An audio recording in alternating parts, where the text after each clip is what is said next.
അത് ഞാൻ നോക്കിക്കോളാം. ഓക്കെ, ഒരു മിനിറ്റ്. എന്തായി? സർ, ആക്ച്വലി പോസ്റ്റ് ക്രിയേറ്റ് ചെയ്തിരിക്കുന്നത് ദുബായിൽ വെച്ചിട്ടാണ്. പിന്നീട് ആ അക്കൗണ്ടിൽ നിന്ന് പുതിയ പോസ്റ്റുകളൊന്നും വന്നിട്ടില്ല. എന്തായാലും ഒരു കാര്യം ഉറപ്പിക്കാം, അതിന്റെ പിന്നിൽ നിങ്ങൾ ഉദ്ദേശിക്കുന്ന JP എന്നുള്ള പയ്യനല്ല. ആ അക്കൗണ്ട് നമ്മൾ നിരീക്ഷിക്കുന്നുണ്ട്. എന്തായാലും അന്വേഷണം ഇത്ര പെട്ടെന്ന് നടത്തിയതിന് ഒരുപാട് താങ്ക്സ്. സാറിന്റെ മുൻ സ്റ്റുഡൻ്റ് ആയിരുന്നു ഞാൻ, ഇത്രയെങ്കിലും ചെയ്യണ്ടേ? Okay, thanks. കാണാം. ഓക്കെ. ആ JP വെറുതെ സംശയിച്ചു. ഓൻ അങ്ങനൊന്നും ചെയ്യില്ലെന്ന് എനിക്ക് അന്നേ അറിയായിരുന്നു. ലേശം പ്രേമത്തിന്റെ അസുഖം ഉണ്ടെന്നേ ഉള്ളൂ. ഓൻ അത്രയ്ക്ക് കുഴപ്പക്കാരനൊന്നും അല്ലടോ. അപ്പൊ നമ്മള് മാത്രല്ല, JPക്ക് വേറെയും ശത്രുക്കളുണ്ടല്ലേ? JPക്ക് ഒരു പണി കൊടുക്കണമെന്ന് മനുവിനോട് ഞാനാ പറഞ്ഞേ. പക്ഷെ ഇത്രയും ഓവറൊക്കെ വിചാരിച്ചില്ല. ഇതൊരുമാതിരി ചീപ്പായി പോയി. ഇതൊന്നും അംഗീകരിക്കാൻ എനിക്ക് കഴിയൂല. നീ വാടി. അടി.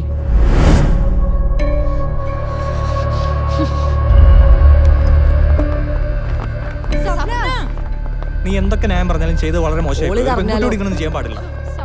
ഞാൻ അറിഞ്ഞോണ്ടല്ലോടാ. ഒന്നും പറയണ്ട. മനു, സ്വപ്ന ഫേസ്ബുക്കിൽ ചെയ്തു വെച്ച നിന്റെ അറിവോടെയാണോ? അല്ല, അത് ഞാൻ ലോകത്തൊരു പെണ്ണിനോടും ചെയ്യാൻ പാടില്ലാത്ത നീ ചെയ്ത്.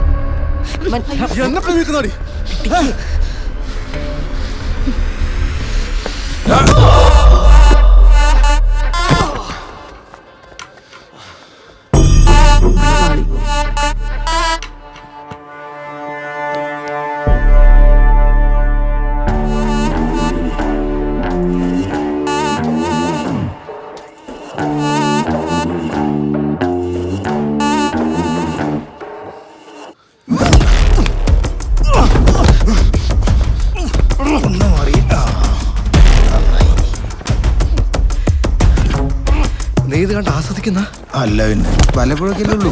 ഞാൻ പിടിച്ചു മാറ്റി, ഇത് ഇവിടെ കൊണ്ടൊന്നും നിൽക്കൂല.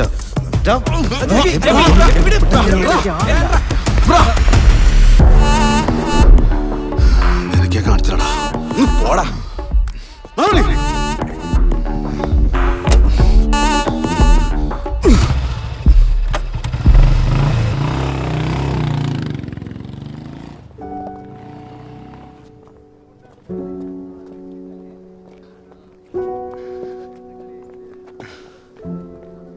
പൂജ, നീ ആത്മഹത്യ ചെയ്യാൻ നല്ല മുഹൂർത്തം നോക്കിക്കോ.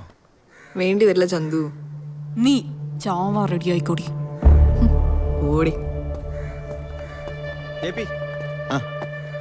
എന്താടാ?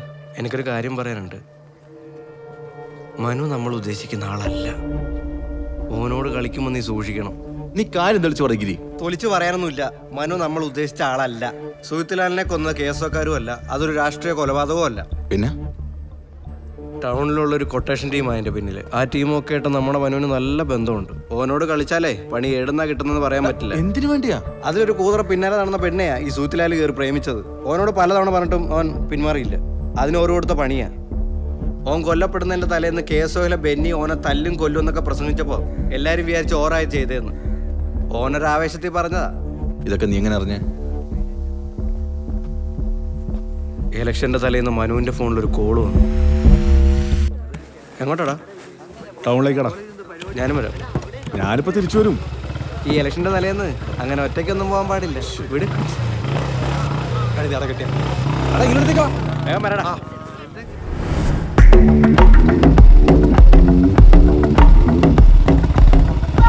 ഓൻ പോയത് ടൗണിലെ ഓൻ്റെ കൊട്ടേഷൻ ടീമിൻ്റെ അടുത്തേക്കായിരുന്നു. എന്നെ പുറത്ത് നിർത്തിയിട്ട് ഓനൊരു ബിൽഡിങ്ങിൻ്റെ മുകളിലോട്ട് കയറിപ്പോയി.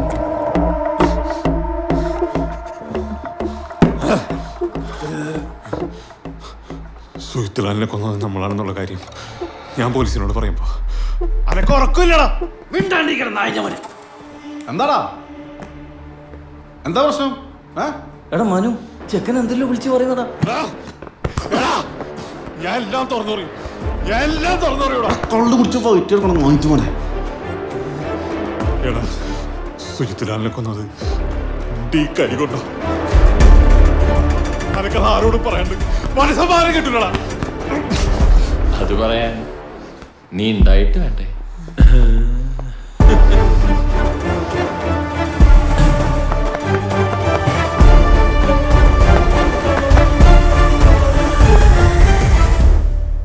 നിങ്ങളെപ്പോലെ തന്നെ എൻ്റെയും നല്ല സുഹൃത്തായിരുന്നു സുഹൃത്തുലാൽ.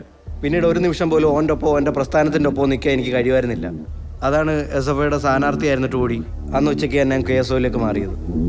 അല്ലാതെ നിങ്ങൾ പറഞ്ഞ മാതിരി ആരും ബിരിയാണി മേടിച്ചു തന്നിട്ടൊന്നുമല്ല. അല്ല, ഓൻ എന്തിൻ്റെ കേടാന്ന്? ഇമാതിരി ടീമൊക്കെ ആയിട്ടാ ഓൻ്റെ കൂട്ട്. ബുദ്ധിയില്ലാത്ത ചെക്കനാ. എന്തെങ്കിലും പറ്റിയിട്ട് പിന്നെ പറഞ്ഞിട്ട് കാര്യമില്ല. നീ ഇപ്പോൾ ഇതാരോടും പറയാനൊന്നും നിൽക്കണ്ട. പക്ഷെ സൂക്ഷിക്കണം. ഞാൻ പോവാന്ന്.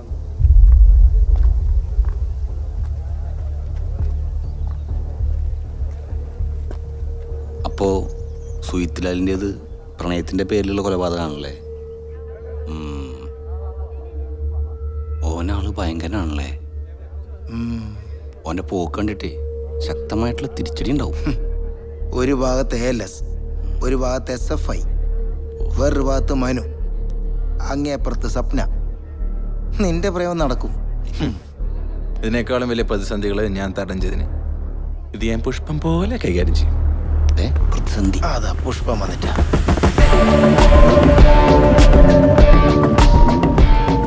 ഇവരെ കണ്ടിട്ട് അത്ര സിമ്പിളാണെന്ന് തോന്നുന്നില്ല.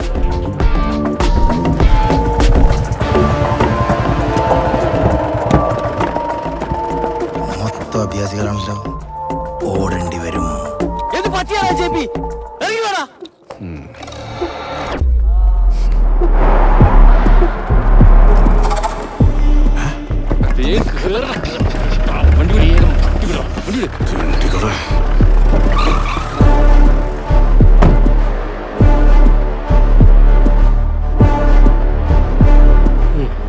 മനു വാ. അല്ല, നിനക്ക് സുജിത്ലാലിന്റെ കൊലപാതകമായിട്ട് ബന്ധമുണ്ടെന്ന് പറയുന്നുണ്ടല്ലോ. ഇല്ല തന്നെയാ? കൊന്നവരെല്ലാം നിന്റെ ചങ്ങായി വരാ? അവരെല്ലാം പൊക്കിയിട്ടുണ്ട് കേട്ടാ. കാപ്പിയും ചുമത്തിയിട്ടുണ്ട്.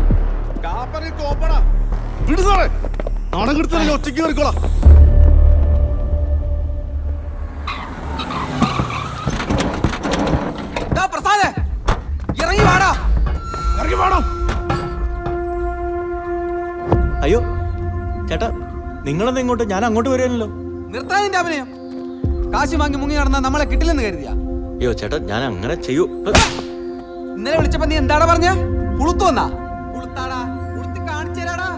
ചേട്ടാ, ഇത് ഇന്നലെ ഞാൻ കുടിച്ചിട്ട് അങ്ങനെ പറ്റിപ്പോയി. അറിയാണ്ട് പറ്റിപ്പോയതാ, ക്ഷമിക്കണം. അയ്യോ നായന്റെ മോനെ, നിന്നോട് പലവട്ടം പറഞ്ഞിട്ടുള്ളതാ എന്നെ ഈ വഴിക്ക് വരുത്തരുതെന്ന്. അല്ലേടാ? ചേട്ടാ, എനിക്ക് ഒരാഴ്ചത്തെ സമയം കൊടുത്താ. ഒരാഴ്ച പ്ലീസ്.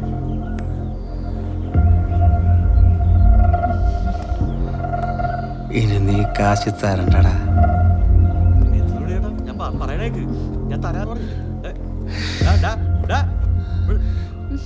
നിന്റെ ഭർത്താവേ,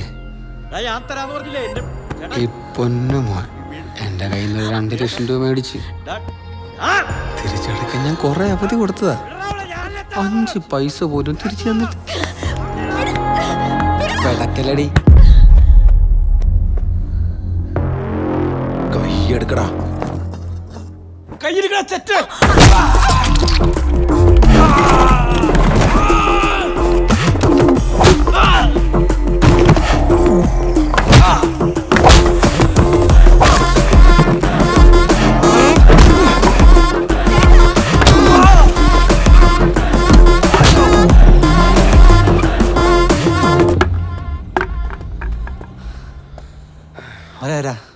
എന്താ പ്രശ്നം? കാശ് കൊടുക്കണ്ടവർക്ക് ബ്ലേഡുകാരാ, റൊട്ടേഷനാ. അപ്പോൾ അവരെന്നും വരില്ലേ? വരും, പൂർവാധികം ശക്തിയോടെ വരും.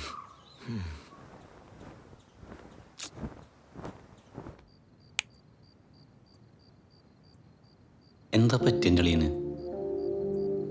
അളിയൻ മൊത്തം കടത്തിലാണെന്ന് തോന്നൂടാ. എൻ്റെ അളിയൻ ഇങ്ങനെയൊന്നും ആയിരുന്നില്ല.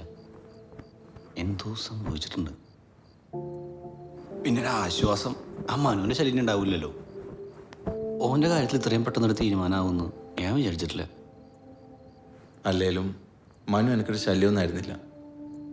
സത്യം പറഞ്ഞാൽ ഓൻ എനിക്കൊരു തമാശ മാത്രമായിരുന്നു. പിന്നെ ഗിരി സുജിത്ലാലിൻ്റെ കാര്യം പറഞ്ഞപ്പോൾ ഞാൻ ഉറപ്പിച്ചതാ ഓൻ പേടുന്നു.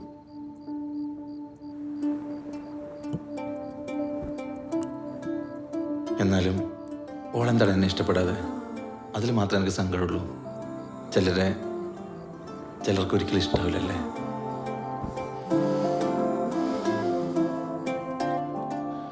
എന്നാലും നമ്മൾ ഷാജാൻ്റെ ഒരു വിവരമില്ലല്ലോ.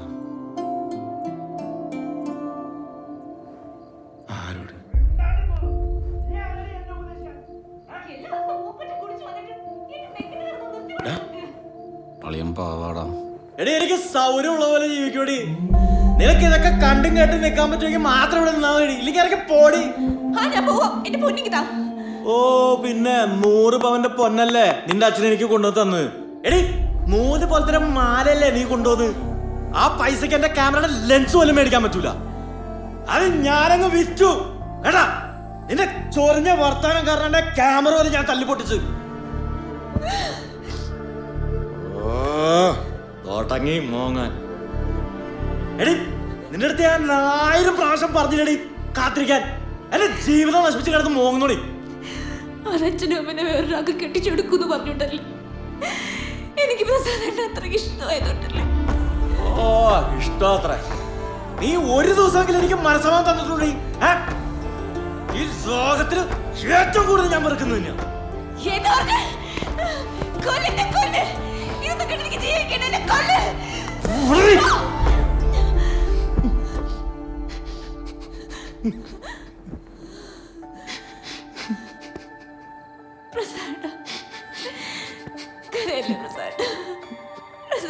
എനിക്ക് സഹിക്കൂല. പ്ലീസ്.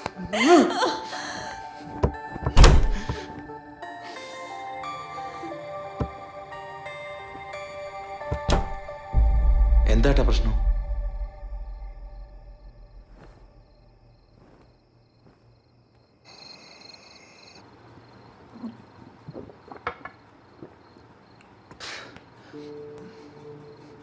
ഞങ്ങളൊന്നും ഇങ്ങനെയാ, നല്ല പൊരിഞ്ഞടിയാ.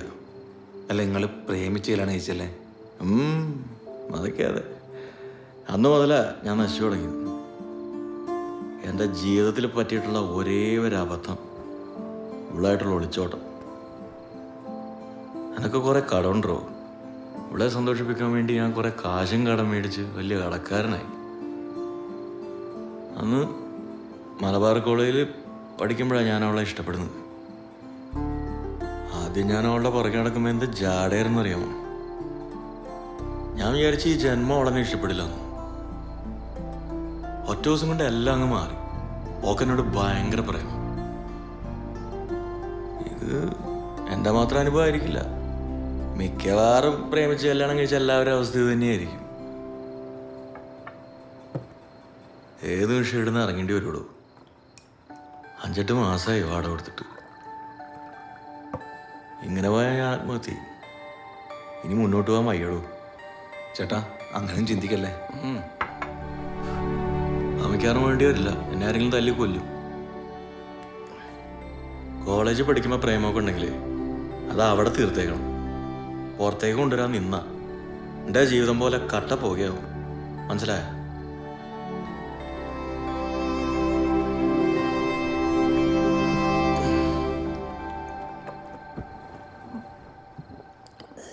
പ്രേമം മണ്ണാൻ കേട്ട.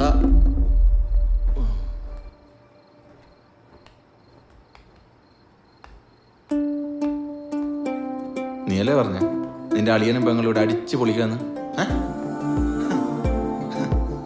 ഇങ്ങനെ ചിരിക്കുന്ന ഏതായാലും ഞാനിവിടെ വന്നത് നന്നായി.